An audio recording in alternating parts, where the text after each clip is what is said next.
Welcome to this very first episode of Lash Mania. This episode will be dedicated to the World Lash Day, October 23rd, 2018.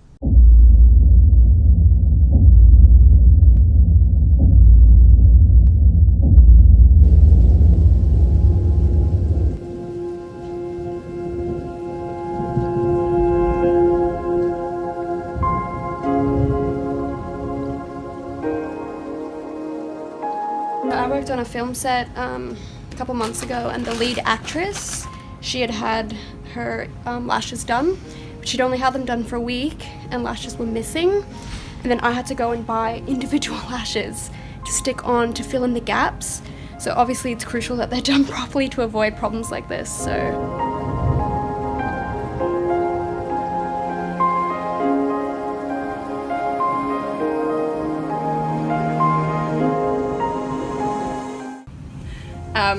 on makeups, it's becoming more and more common that we're having to replace large sections of an actress or an actor's natural lashes because badly applied false lashes have actually taken a chunk of the natural lash. I worked on a lady quite recently that she actually lost a section of her eyelash that never grew back, so she now permanently, every time she shoots, has to have individuals placed on, which for us is very time consuming. My name is Mimmi Ebbersten and I am the co-founder of Lashia in Sweden and in Australia. In this episode of Lash Maniac, we will take you on a journey, digging deeper into the history of eyelash extensions, how the lash industry looks today, and what we can do to change it to the better. So I've had, a lady brought false lashes in to go over the extension she already had. The extensions were so narrow on her eyelash and there was so much glue, it honestly looked like she had the worst case of conjunctivitis I've ever seen. It was so gross. We need standards. There needs to be a level of training to be certified as a lash tech that everyone has to pass to make it safe for all of our clients. We are continually fixing botchy jobs, lashes done by chop shops, and it's just a disgrace to our industry, and there's not enough recognition for the good work that's out there. Some people, they're obviously not very natural looking, so I like that natural look, and also it must be better. The fact that I've been having them done for 5 years and I really haven't stopped during that time must mean that my lashes haven't fallen out, otherwise there'd be nothing to stick them to. The thing that I always come to your shop is because you guys really know what you're doing. I've seen how you guys grow. You're very specific with everything. It's actually one of the things that makes a customer happy. I recently attended the Lash conference in Melbourne aimed at industry mentors, leaders and influencers.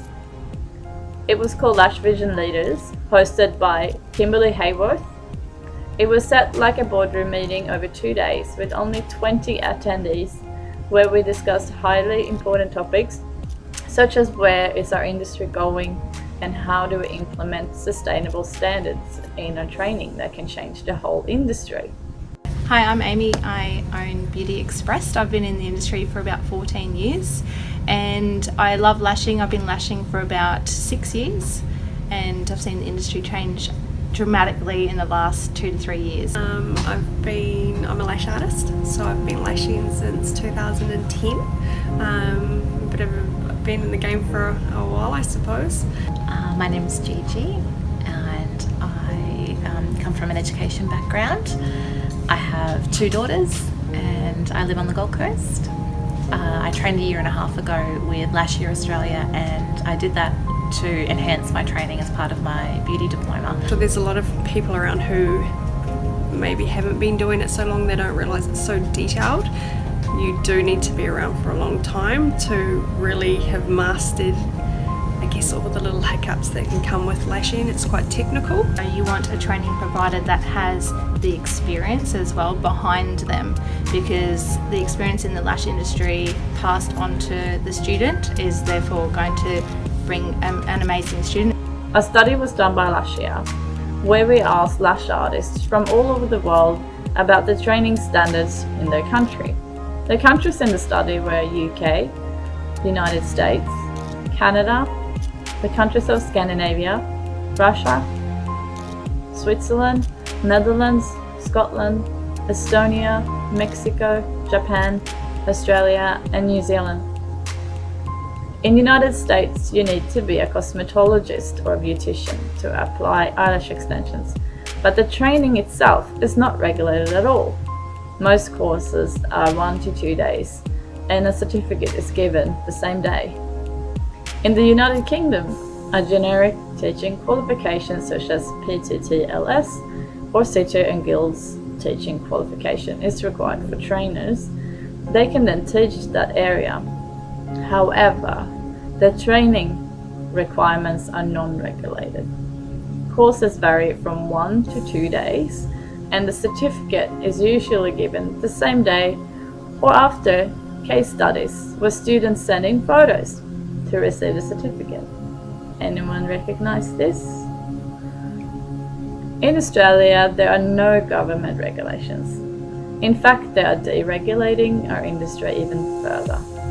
There is a unit of competency. This unit can only be offered by an RTO, a registered training organisation.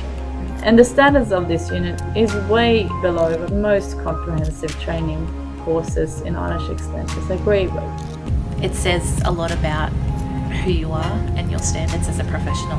If you can't be bothered to save up or invest in some good training, then your work's not going to be as good as it should be. By having a quality training provider, you can have the support that you need after your courses and actually grow as well. As the industry grows and the schools grow, then your skills should grow as well with advanced lashing and training. I would like to encourage you, if you are a trainer, to dare extend the length of your training, raise your prices, be your worth.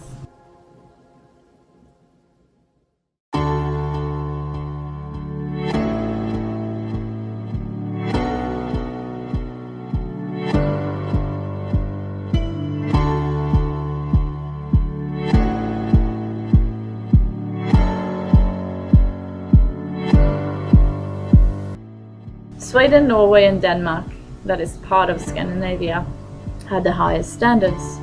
Still not regulated by a government, but an average training course in these countries is between 3 to 5 days. And most brands offer free support and certification through a practical exam.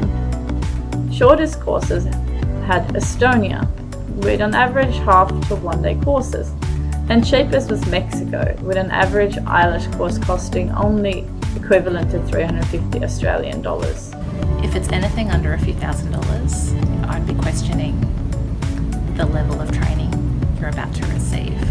If you're going to do a 2-day course and it's $500 and it's actually a beginner's course or even an advanced course, I'd be very worried about what you're going to learn. If you're getting a kit as part of that, where they've gotten the supplies for the kit. This is, if you want quality, you pay for quality. So I would easily spend a few $1,000s, and it's just something that you need to be consistent about. I think it's something it's important to upskill. There's always new techniques and stuff to be learning. We tell our students all the time, put your prices up, don't be too cheap. Deliver quality lashes. The same applies to you as a trainer. If you deliver quality training as a training provider, if you give your students that support that they need, then they will do that in turn to their clients. We have quality in each step. Lifelong learning is important in every field. It doesn't matter what your job is. Join forces in your country and approach your government. Question the beauty colleges and the product suppliers.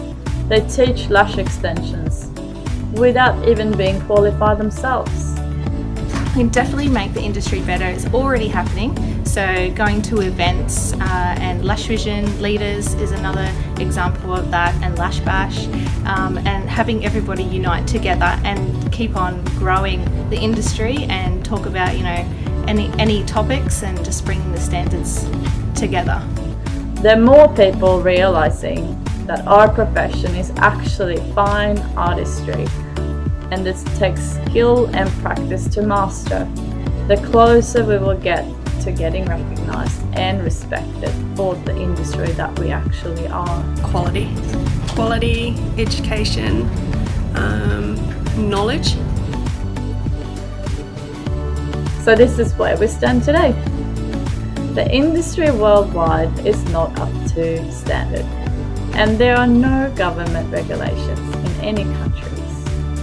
In fact, the people that I asked in this study, they all agreed on one thing: the length of training, the lack of knowledge by trainers, the lack of experience in teaching. Just because you do lashes doesn't mean you're a good teacher. Keep educating clients and technicians around us for quality eyelash extensions and the importance in proper training.